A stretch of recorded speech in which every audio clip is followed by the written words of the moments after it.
My travels have taken me to 114 countries and counting, and I've had amazing adventures along the way. There's nothing quite like the thrill of setting foot in a foreign land on an expedition into the unknown. And I'm not alone. Humans have long been searching for what's just beyond the horizon, relentlessly adventuring with exciting and sometimes deadly consequences. In this episode, we chart the courses of 3 of history's most mysterious adventures. Or perhaps that should be misadventures. For each file, the same question guides our compass. What really happened to these brave mavericks? We begin here, on the frigid deck of the British Royal Navy's HMS Erebus. Not far behind is her sister ship, the HMS Terror. Our position? Somewhere above the Arctic Circle in Baffin Bay, west of Greenland. And the temperature is dropping. It is June of 1845, and the Erebus's captain, Sir John Franklin, has just spotted ice. He's leading an expedition to discover the Northwest Passage, a route through the Canadian Arctic linking the Atlantic and Pacific Oceans that, if found, would revolutionize global trade. But they won't find it. Instead, these 2 ships will soon be trapped in the ice, and after reports of bizarre behavior, all 129 men aboard will vanish in what will become known as Franklin's Lost Expedition. But now, the cold truth about their fate may finally be thawing out.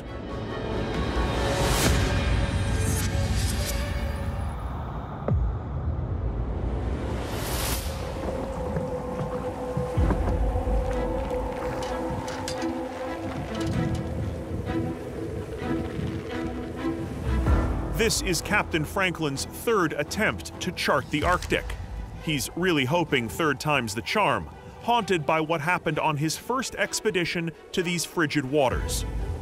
During that trip, ignoring native Inuit warnings about scarce game, Franklin lost 11 crew members to starvation, with the rest surviving on deer bones and boiled boot leather. Now known as the man who ate his boots, this time he's come prepared. With a wealth of food on board, Franklin is driven to upgrade his nickname to the man who found the Northwest Passage.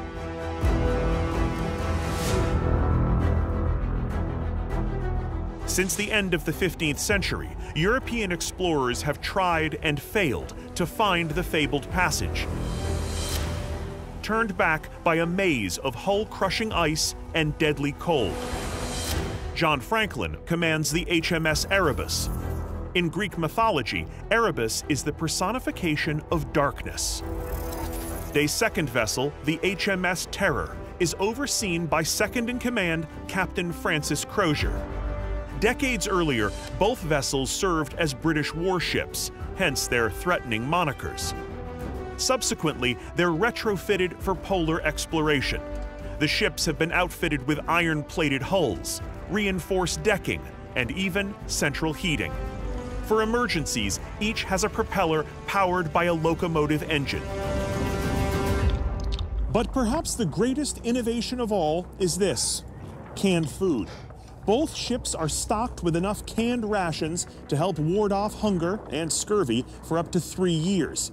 The 129 men aboard know they may need it, because Franklin's last Arctic adventure took exactly that: 3 long, torturous years.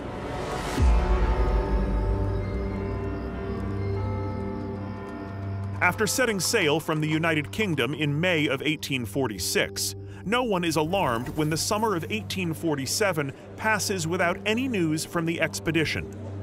It isn't until the spring of 1848, 2 years after the expedition set sail, that British search parties finally venture into the Arctic over land and by sea. But they find nothing, no trace of Franklin or his men. Desperate, the Admiralty offers a reward, equivalent to nearly $4 million today, to anyone who can find the lost expedition. Soon, more than a dozen ships join the search. Finally, in the summer of 1850, a chilling discovery. On an island deep in the Arctic, searchers uncover the remnants of a winter camp, with hundreds of empty food cans, as well as some still unopened left behind. But the most haunting find is yet to come. 3 well-marked graves, 2 for crewmen of the Erebus, 1 for a sailor from the Terror. The graves raise big questions. Why had the men abandoned the warmth and safety of their ships? Where were they heading when these 3 died? And biggest of all, could the rest of their comrades still be alive, out here somewhere? With renewed optimism, a surge of explorers join the search. But sadly, the trail, yet again, goes ice cold. Then, in 1854, 8 years after the Franklin expedition first set sail, Arctic explorer John Ray meets with Inuit people on King William Island who claim to have seen kablunas, their word for white men. The Inuit recount that 4 winters earlier, they had seen 40 men towing a lifeboat over the ice, their leader matching the description of Franklin's deputy, Francis Crozier. But this wasn't the end of the Inuits' tale. They also claimed to have found the remains of a camp. It contained dozens of rotting bodies, some showing signs of cannibalism, and no one was still alive. As proof of their story, the Inuit present items recovered from the camp, including a medal that belonged to Franklin. When these reports reach London, the public refuses to believe the men of the Royal Navy would ever commit the barbaric act of cannibalism. Instead, opinion turns against the Inuit. They are accused of murdering the sailors and then lying to hide their crimes. And so, further Inuit reports are largely ignored, even though they may provide the key to unlocking the truth. Because an Inuit family contends they met Franklin's crew while they were still alive.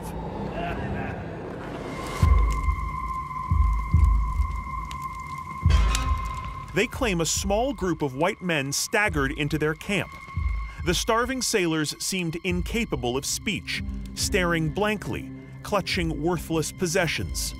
Fearful of provoking them, the Inuit invited the zombie-like men into their home, offering seal meat, but the men refused to eat, even though they were clearly hungry. Neke?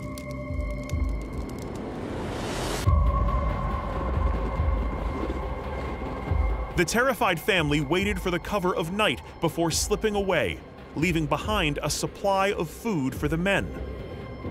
But months later, the Inuit returned to find the food uneaten and the white men dead. And just like in the other Inuit report, the bodies were cannibalized. Once again, the authorities dismiss the Inuits' accounts of cannibalism.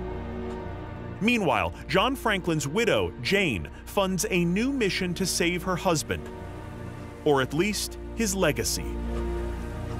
For 2 grueling years, this new crew, equipped with sleds and dogs, fight their way through the Arctic, where they make the most crucial discovery since Franklin vanished. On the northwest coast of King William Island, the expedition discovers a cairn, a marker made of stacked stones, and hidden among these stones, a note. Sir John Franklin died on the 11th of June, 1847. Total loss by deaths. 9 officers and 15 men, under the command of Captain Francis Crozier. The news is shocking. The Erebus and the Terror have been abandoned after being trapped by ice for 19 months. The architect of their journey, Sir John Franklin, is dead, confirmed in writing by his deputy, Francis Crozier. In total, 24 members of the expedition have perished.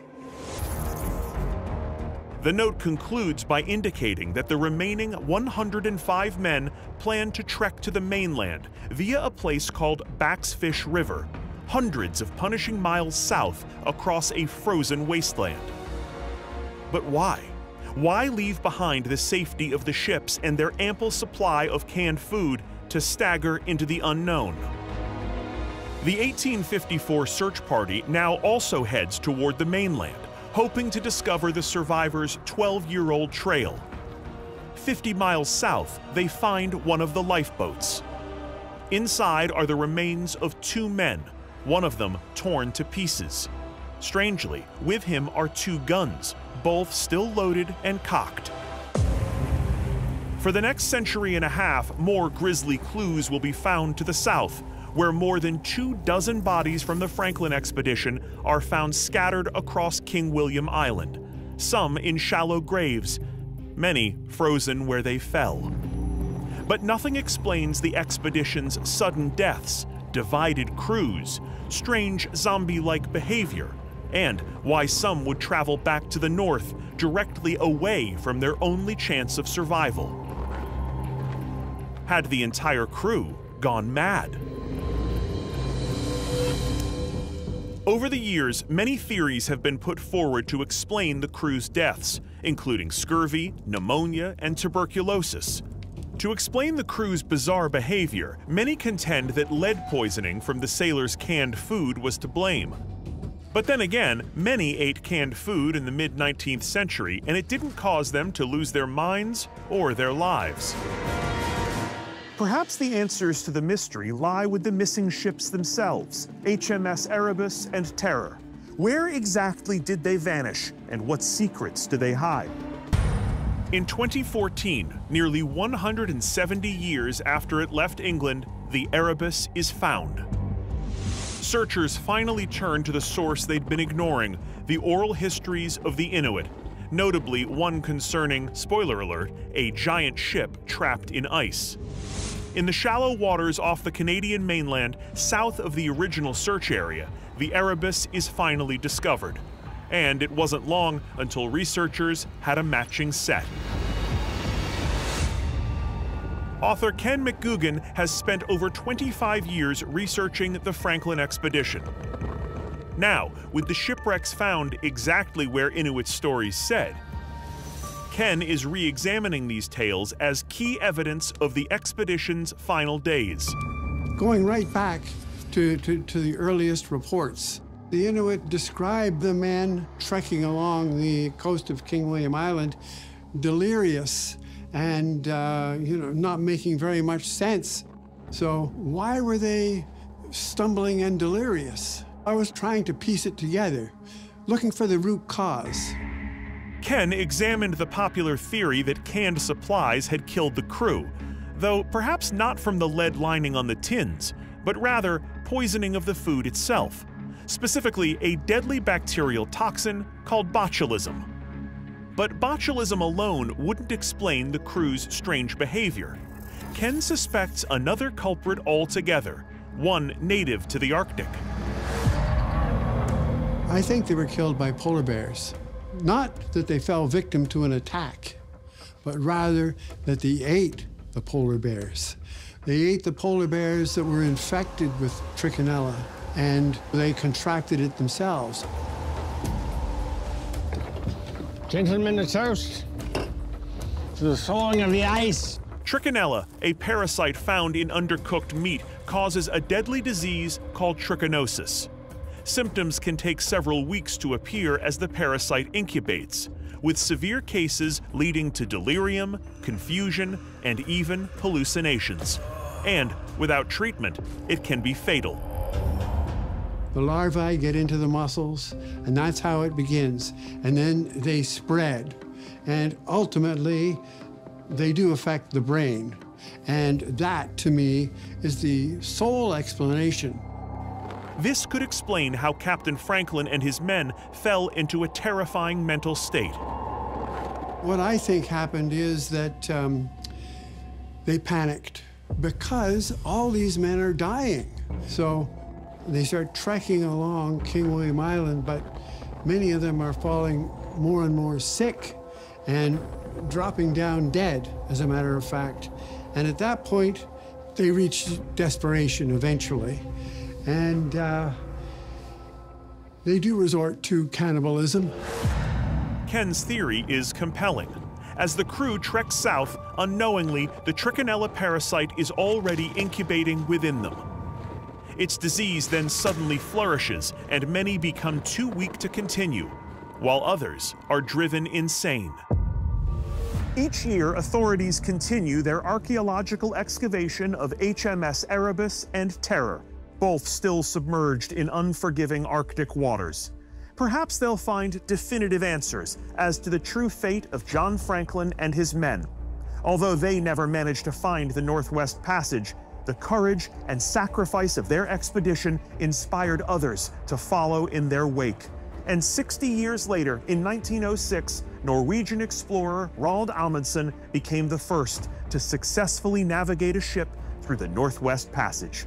Today, due to the changing climate, these waters have become ice-free for several months a year, allowing commercial vessels and even the occasional cruise ship to pass through. Franklin would be thrilled.